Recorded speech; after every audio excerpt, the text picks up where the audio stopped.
I am in awe of this woman's story. You need to watch till the end. I was going to find that gun, and I was going to either kill them or they were going to kill me. I was born to a 13-year-old little girl. I endured beating after beating after beating. Extension cords were her weapon of choice. She would beat me profusely to the point where my skin would be black, blue, and purple. And I was getting a little bit older, and I was just like, I can't take this anymore. One night, my mother was beat so bad by her then husband that I think that night something finally clicked in her head, and she actually tried to fight back. She pulled out a gun, and she tried to shoot him with it, but he pulled the gun from her hands, and he beat her with it and threw the gun away. Why is my mother so weak? Why is she allowing this man to beat her? And many times, I asked a cousin, an aunt, and uncle who my father was. Nobody would ever answer me. And then another memory fell. This friend one day says to me, that's why you and your mother have the same father. My mother went to visit her father over the summer of 1978, and when she came home, she was pregnant with me. She had no idea that her father was a So I've been the family secret all this time. Everybody's whispering behind my back. Nobody's telling me the truth. The morning after the beating, my brother and I were arguing because he wanted me to iron him a different pair of clothes, and he was at the bathroom door yelling at me. My mother's husband heard the argument. He went to my mother, yelling at her, and she came into the bathroom with that extension cord, and she gave me a beating that was by far the worst beating that I had ever received. I was bruised all over, welts were forming up on my body. But the emotion that I felt as I was running out of that house to get on the school bus was different from any emotion I'd ever felt after a beating. Everybody got picked up in front of their house. And as I'm on this school bus in searing pain, and I had it made up in my mind that if I went back to that house, I was going to find that gun, and I was going to either kill them or they were going to kill me. I got into my first hour class, my geometry class, with Mrs. Burnside, a white teacher. But I built a rapport with Mrs. Burnside and Mrs. McGraw, the other white teacher. Out of all the teachers in the building, they were the only two that I actually trusted with my truth. Because my mother's husband was a major dealer. His entire family were major dealers, and everybody knew it. So the black community, even in Michigan and Mississippi, were terrified of this man. But I knew that if I was able to just share my truth with Mrs. Burnside, that something would happen. So I wrote her a letter, and after class, I stuck the letter under her book, and I walked out and went to my next class. And within minutes, she was at the door with tears in her eyes, talking to Mrs. McGraw. And they called me, and they said, we're taking you to the office. CPS was called. They just asked if they could look at my body, and I said yes. And I'm standing with my back turned to them as they're looking at my body, and they're taking pictures. And even now, 30 plus years later, I can still hear the sniffles and the tears and the cries and the way that they were trying to muffle the sounds of their cries from looking at my body. I ended up in foster care that day. My first foster home, they had good hearts, but they were definitely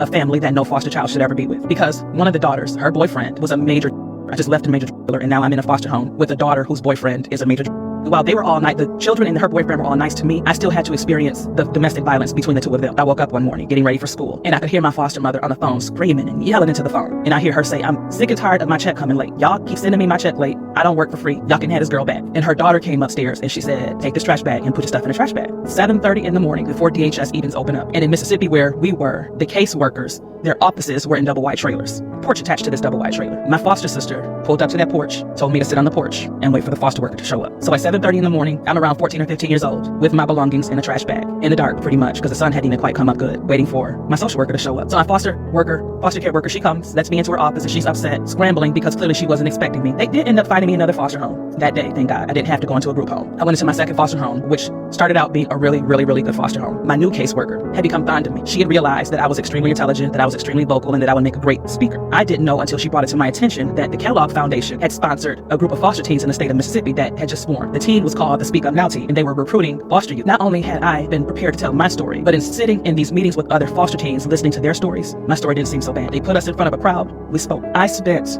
my 16th birthday speaking in front of a large crowd, and I will never forget as I was telling my story, looking dead in the face of my first foster worker who put me in the home of the foster family that I was in first, that I had no business being in. And I remember saying, it does not matter if your shift ends at 5 o'clock. If you don't have suitable placement for a child to go into, you either work over to make sure we are in suitable homes, or you give us to your supervisor or someone else who can ensure that we are in safe homes. Because I should not have had to suffer. I should not have had to deal with being discarded like I was trash because my social worker just wanted to get home at 5 o'clock. So it was okay with her to just place me in the first foster family that would say yes. And as I was standing there looking at her, something erupted in me inside, and this power came over me like, this is where your freedom is. This is where you are going to find your voice. And I thought, okay, I can do this. Before I ended up in foster care, I'd actually attempted suicide. I had to be between 13 and 14 years old. It was one of the nights where my mother had left me with her children yet again, and I planned the suicide attempt. Entire bottle of Tylenol, swallowed it. Got probably 75% of the bottle down, and something came over me, and I now know that it was the Holy Spirit, and it forced the pills back up. And I lay there in that bathroom, vomiting profusely, vomiting violently. I now know that it was without a shadow of a doubt the voice of God at this point, and he was saying to me,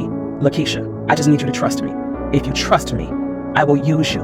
I will use your voice one day, but you have to trust me. And I just began to cry because I'm now understanding that the God that I have been cursing out, the God that I have been yelling at, the God that I have been refusing to believe. And I'm thinking to myself, I don't want to trust you. I don't want to deal with this. But he wouldn't let me die. Those pills should have killed me, but they had no effect on me. God took me back. And before he left me, he said to me, every time you refuse to forgive your mother, It's not your mother that you know that you refuse to forgive. It's that 13-year-old little girl. I was 16 years old when I forgave my mother for everything that she had done to me. And even now, at 44 years old, we have never had a healthy relationship because she is stuck in her trauma.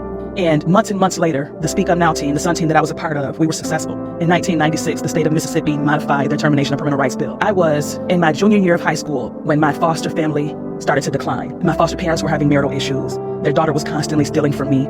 She was quite jealous of me. And my foster father had made some comments to me that were inappropriate to the point to where I didn't want to be in the house with him alone anymore. And so I called my grandmother and I said, they're going to send me to a group home unless you come and get me. They came to get me. My grandmother became my saving grace. The church that I was at with my cousins, I knew that it was cult-like. I knew that I didn't want any parts of it. But I can never deny the fact that the prophet of that house, who was indeed a prophet, definitely heard from God. And I had been going to this church for quite a while. And the members of this church, the leaders, none of them ever really paid me any attention. But this man called me up from the back of the church one day and he said, you, come here. And I'm looking around going, who was he talking to? Because he never talked to me before. And he said, yes, you, come here. And so I got up and I went to the front of the church and I stood before him and he looked at me and all he said was, God said, you are about to make a decision that is going to change the rest of your life. Don't do it.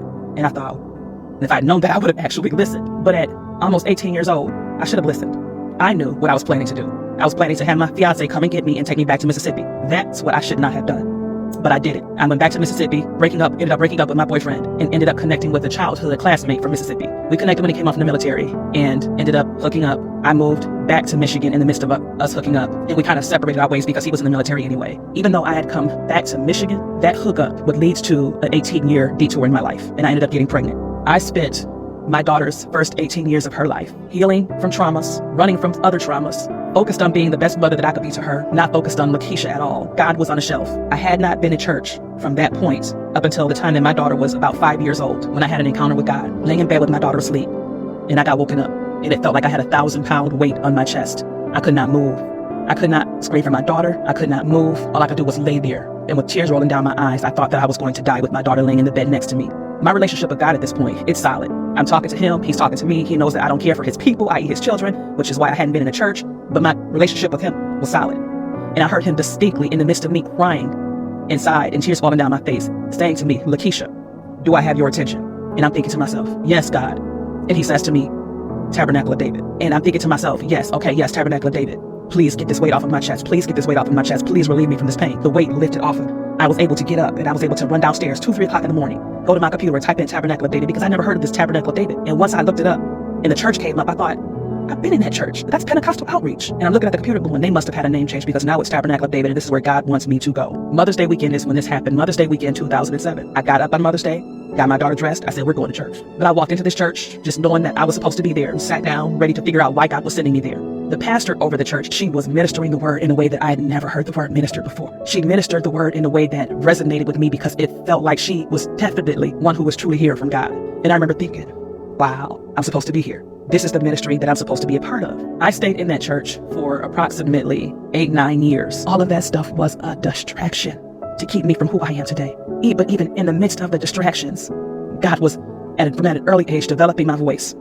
So yes, while I was living in trauma and while I was being adversely affected by what was going on around me and while I was yet unhealed and while I was imperfect, God was doing the very thing that he told me to do when I was a little girl and he stopped me from committing suicide. If you trust me, one day I will use your voice. And so today at 44 years old, my trust in God has yielded me to a position to where he can now use me as truly as his prophet and as a seer of God. But it hasn't been easy. Even now there are still traumas. Even now there are still things that I struggle with. But what separates me from those who are so immersed in their trauma and so immersed in their unforgiveness and so immersed in the pain of the past that they can't function is I was able to forgive and I was able to understand the necessity and the importance of forgiveness. I would not be where I am today if God had not impressed upon me when I was 16 years old why it was vital for me to forgive back then and why I carry the throne of forgiveness around.